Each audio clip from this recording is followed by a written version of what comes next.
कहानी एक खूबसूरत देश की जिसे कहा जाता है यूरोप का मरीज। काफी रोचक है इसका इतिहास। तुर्की वैसे तो एक बहुत ही खूबसूरत देश है जो यूरेशिया में स्थित है। दरअसल यूरेशिया एक भौगोलिक भूखंड है जो यूरोप और एशिया महाद्वीप को मिलाकर बना है। इस देश का कुछ भाग यूरोप में और अधिकांश भाग एशिया में पड़ता है, इसीलिए इसे यूरोप और एशिया के बीच का पुल भी कहा जाता है। क्या आप जानते हैं कि तुर्की को यूरोप का रोगी या यूरोप का मरीज भी कहा जाता है? जी हां, इसके पीछे एक बड़ा ही रोचक इतिहास है। तो चलिए पलटते हैं इतिहास के उन पन्नों को जिससे हमें ये पता चल सके कि आखिर तुर्की को ऐसा अजीबोगरीब नाम क्यों मिला। तुर्की का इतिहास तो काफी पुराना है।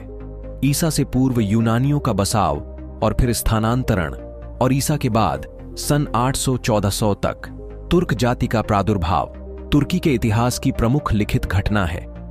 माना जाता है कि 1200 ईसा पूर्व के आसपास होमर के ओडिसी में वर्णित ट्रॉय की लड़ाई भी तुर्की के पश्चिमी तट पर ट्रॉय के वासियों और यूनानी द्वीपों पर बसे साम्राज्यों के बीच हुई थी। पूर्व में तुर्की कई साम्राज्यों के अधीन रहा है। 530 ईसा पूर्व में यह ईरान के फारसी साम्राज्य का हिस्सा बना था और कई सालों तक यह यूनानियों द्वारा संघर्ष के कारण ग्रीक और ईरानी साम्राज्यों में बंटा रहा।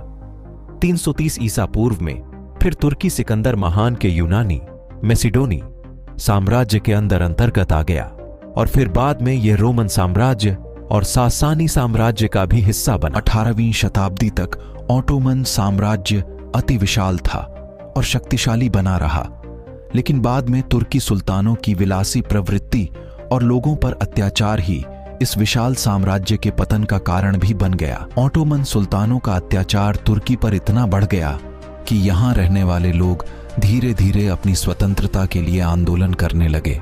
इससे ऑटोमन साम्राज्य कमजोर पड़ने लगा। 19वीं सदी में इस साम्राज्य के पतन की प्रक्रिया लगातार बढ़ती रही और फिर धीरे धीरे तुर्की की हालत इतनी खराब हो गई